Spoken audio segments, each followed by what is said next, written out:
something that is really easy to overlook how unbelievably powerful access is. Our connections should do three things, right? Yes.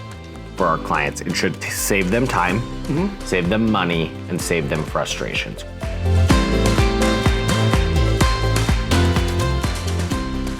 Real estate agents, welcome back to the RMG Agent Podcast. I am your host, Reed Moore, and really thrilled to have you guys back with us here as we work through a whole bunch of incredible material to impact, empower, and encourage you in 2024 in your real estate career. I want to just remind you to go to our website, rmgagentpodcast.com, and sign up for our upcoming webinar, February 13th. Come with me if you want to live. It's going to be kind of a fun dystopian way of us addressing all of these changing issues and us just continuing to pour value into you to help you survive and thrive this year. My buddy, who is a survival skill expert and turns out he is the co-host of RMG Agent Podcast, is here with me again today, Jake Bartlett. What is up, guys? First off, this is a second episode of a three-part. Yes. So this is the way, access granted. Before you start this one, if you have not listened to part one, go back and watch last week's episode or listen to last week's episode, Value Demonstrated. Yes, about knowledge. About knowledge. So before you start this, go back and do that. As we jump into this part, we are talking first off about our trusted guide, right? Yes. So, see, I knew you were a survival expert. I just told everybody, and you saved us already. Yeah, trusted guide, survival expert. I may be able to save myself some money at like the blackjack table. That's about it by leaving. But survival guide, I am not. So let's jump into being the trusted guide to our clients. Yeah, so one of the things that we're talking about here in 2024 with the changing environment around real estate is this idea of we don't totally know what's going to happen, but the forces that are pushing for our industry to change are pretty strong, and we can probably bet on there being some changes, some significant changes, whether those are the most extreme or the hardest for our industry, or maybe even just kind of an adaptation of what we've already done to in a lot of states to be able to prepare. We don't know. But what we do know is that the cornerstone skill for somebody who's going to survive and thrive in 2024 in our industry is a skill that the listing side has had for a very long time. And that is not just closing or asking people for an appointment, but it's actually being able to close for compensation, to be able to look at somebody in their eyes, demonstrate that I have enough value that you should be paying me, because if you do that, you're going to get to your goal and you're actually going to be happy about it and you're going to send all your friends to me. So there's a portion of our industry that really has this skill set in a very strong way around a part of our industry.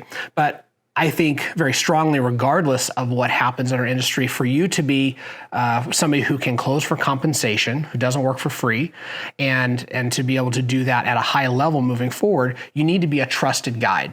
And so we started last week by just walking through, okay, what does it actually mean to be a trusted guide? What does it mean to not just know your value, not be able to just articulate your value, but what does it look like to be able to demonstrate your value? I also agree with you on that.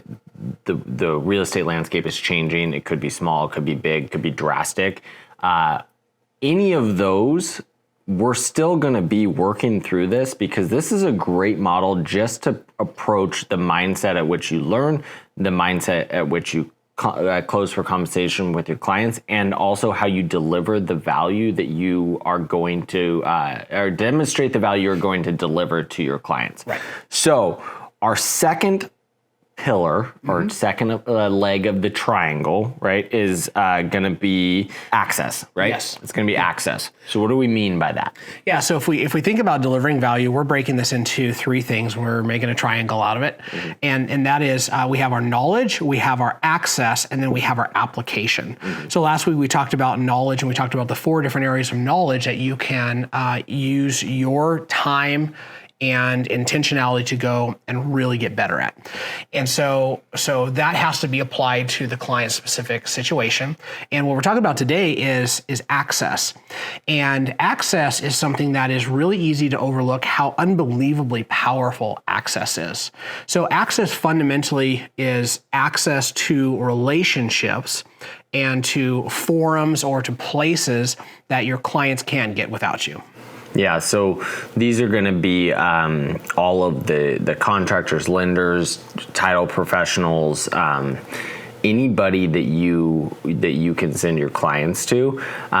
I think we overlook those relationships until there's a specific client that has like a need, and it's like, oh, actually, they should call Scott down at XYZ, mortgage, right? Yeah. And he has a specialty loan program that will work for this person. But if you approach every single client with like, what is the best relationship or access that they need, I think you're demonstrating the value to them up front, right? Yeah, and so we as real estate professionals, we're knowledge workers. And so we talked about the knowledge and what we need to do with that. But then there's this whole thing of us having a network of people who also have knowledge and skills that we are the gateway to. I think about, I recently had the opportunity to go on vacation, and I went to a place, the British Virgin Islands, and we got to go sailing. And I've been there sailing before, but this time we went with a buddy who's a professional captain down there. Not only did he have special knowledge of all the islands, not only did he open up all kinds of things to us that we had no idea existed, right? Even from reading extensively and watching all kinds of YouTube videos and obsessing like I do before I go on vacation, he still opened up all that knowledge to me. It was amazing. The other thing he had is he had access to specific locals on all of the islands that he had worked with for years now. And it was amazing the level of access that we had into not just to a specific thing, but into the culture or into exclusive places or into places that you got invited in like family, and you spend the day and all of a sudden you realize like, hey, I'm integrating with this lady and with her family because my buddy gave us access to all of this. And it made for an unbelievably rich experience because not of the knowledge, but because he had access to all of the other people that had the knowledge, had the skills, had the environments that I couldn't have accessed without him. So I'm going to give you an example of how I used a connection for myself recently. So where we're at in the Northwest, we had a really big cold snap came through, right? One of my rental properties, the tenants called me, their shower was not working, no water was coming through. Yikes. Also, one of the heater in the bathroom, the electric cadet heater, wasn't working either, right? Mm-hmm. So panic mode, it's -19 with wind chill out, right? Yes. I'm freaking out that the pipes are about to break. They're freaking out that they don't have heat. And we're calling, me and my wife are calling like every electrical company trying to figure out who can come out there.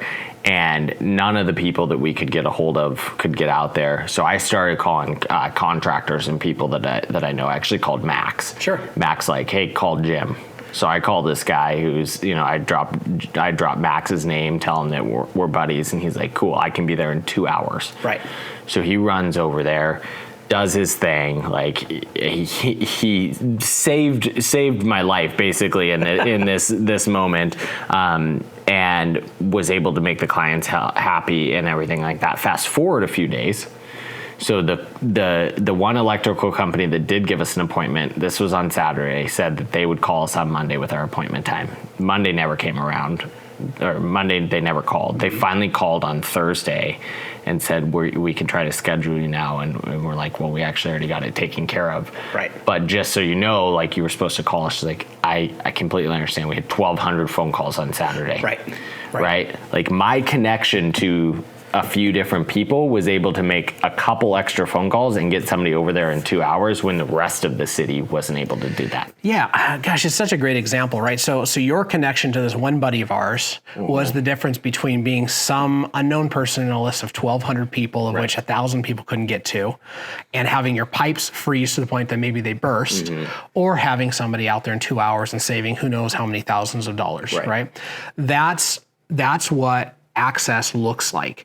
And it's unbelievable how powerful and how valuable access is when you are intentional about creating the access that your clients need to have a wow experience. And one of the things that I always tell my buyers in consultations of, my access doesn't end when you close. Yes. Like 5 years from now, if you have a furnace go out, give me a call instead of just calling, a phone book person, right? Because if I send you to my HVAC person that I send 2-3 deals to a year, or 2-3 furnaces to a year, like they want to continue to get that revenue source because it's worth $15,000-$20,000 to them, sure. opposed to your one-time use, person, right? Yeah. If I'm somebody who looks at my ability to deliver value and to be a trusted guide, to be a Sherpa for somebody, then I have to go out and actually be intentional about building my access.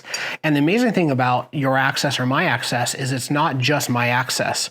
It's my access to a person who also has access, right?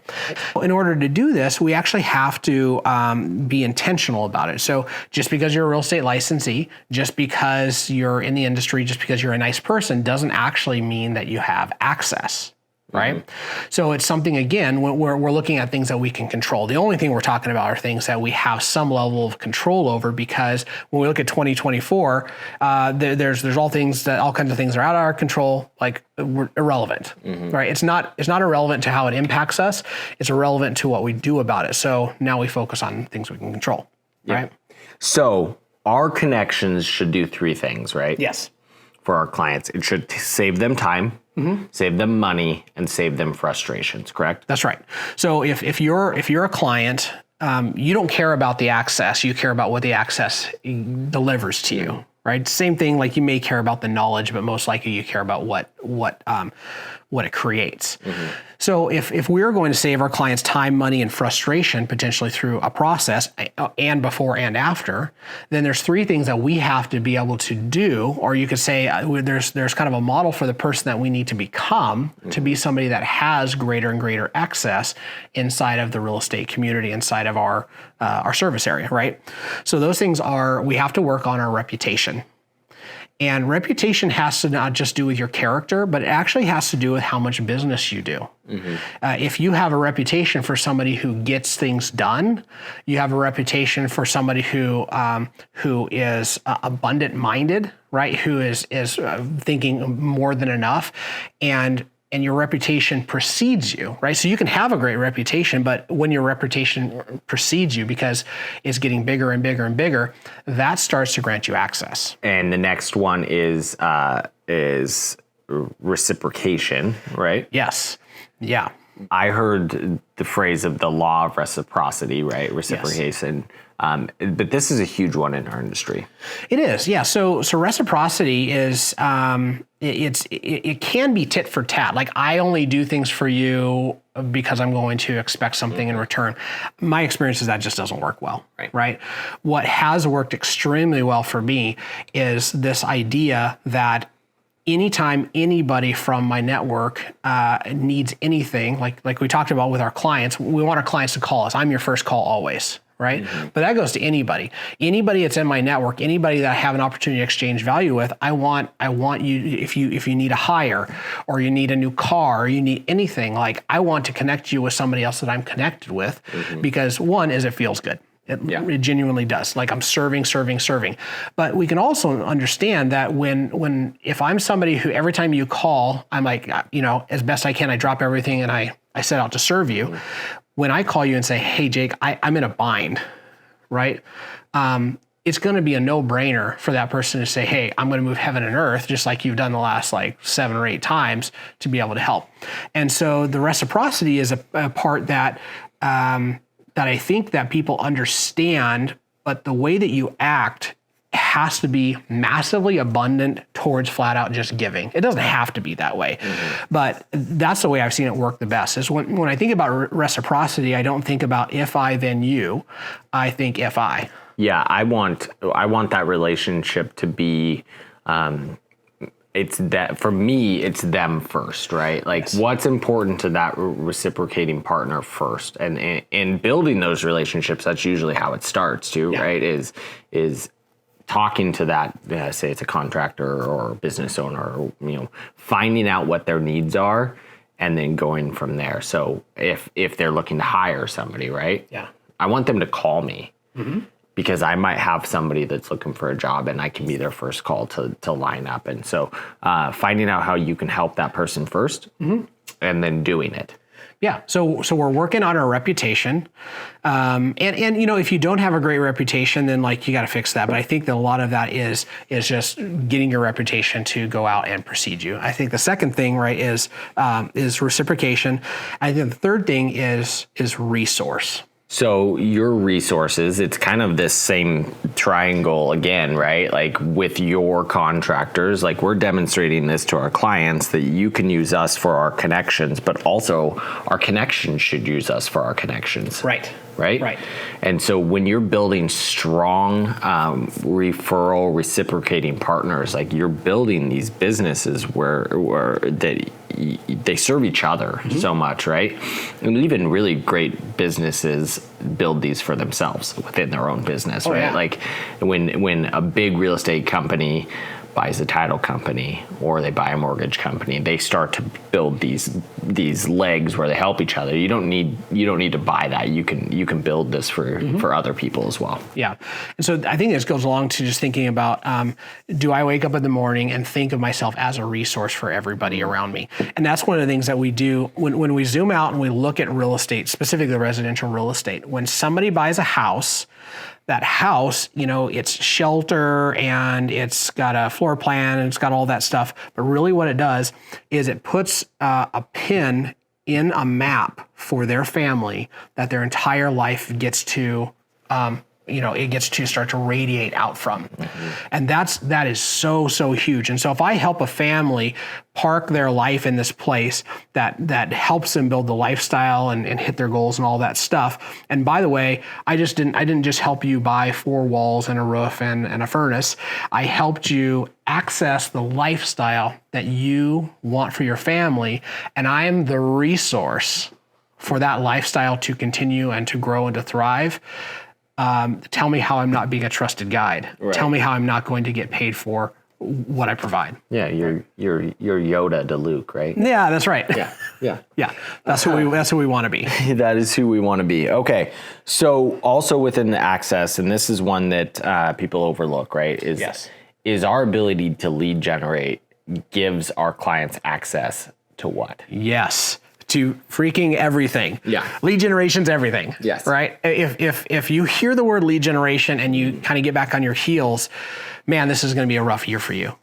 Because I am always going to be a lead generator. I'm going to lead generate for people who need to buy or sell real estate. I'm going to lead generate for electricians, for friends who are in need. I'm going to flat out pick up the phone and call. I'm going to text. I'm going to do all the things. I'm going to door knock. I'm going to do whatever it takes to lead generate. Because the more people that I talk to, the more connections that I have, the more connections I can make.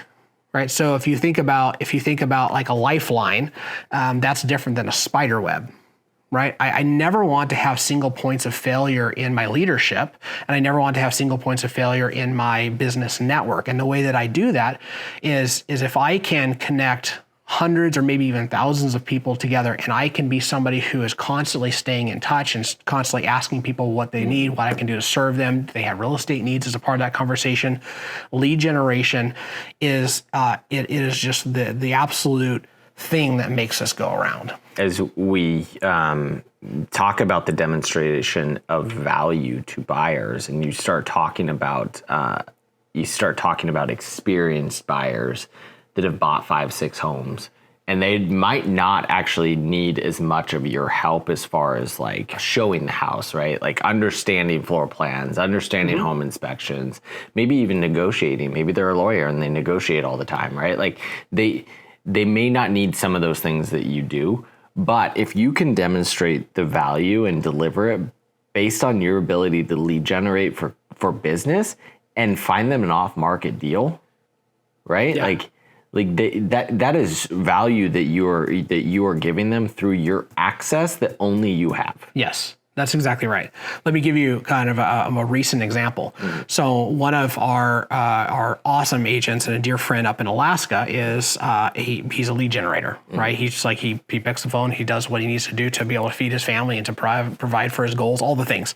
So he calls me last week and he says, "Hey, I have some people I've been talking to for the last 2 years. They're not going to be able to make the move from the state they're in right now up to Alaska because they're about ready to lose their house. Who do you know over in this other state that could maybe help them out?" And I said, "Hey, I'm actually about a 3-hour drive from there, and I have a friend who lives about 20 minutes away from that house. So let me give him a call, see what I can do to help, and see what my friend knows about the area." And so after talking to about 4 people, I ended up driving over, sitting with this couple who's about to lose their house.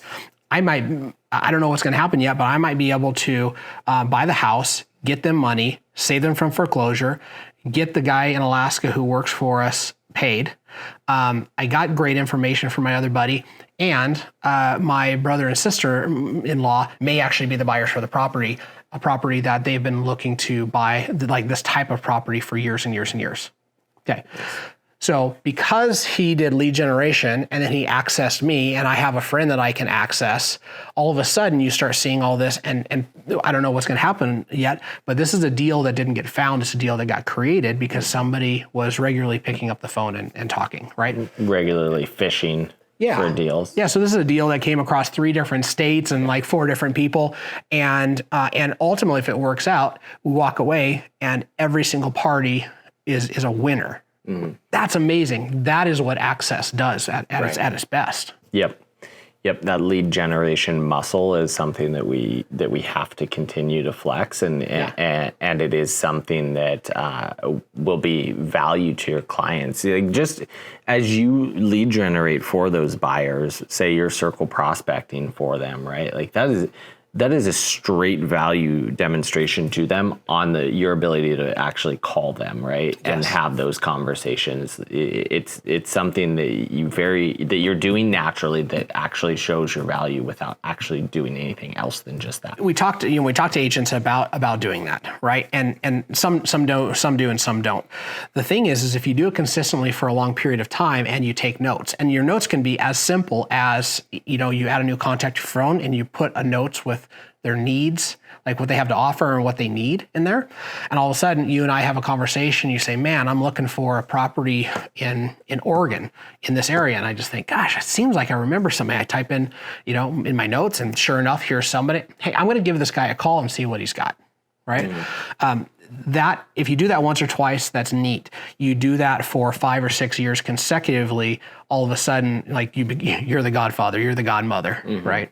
Well, I think this was great. Yes. I think this is a really good episode for demonstrating how the access that you have as an agent is going to continue to be a value that you can bring to your clients. Yeah. So hopefully, and not hopefully, I know this has an impact on you, empowers you in your real estate business, and encourages you through this season of your real estate career. And so we look forward to you coming back for episode 3, which is going to be application of the triangle. Yeah, you're going to grow your knowledge, you're going to work on your access, and ultimately we're going to help you apply it to your client's specific situation. And those 3 things worked on well this year are going to cause you to be able to survive and then thrive. Have a great one, guys. Take care, everybody.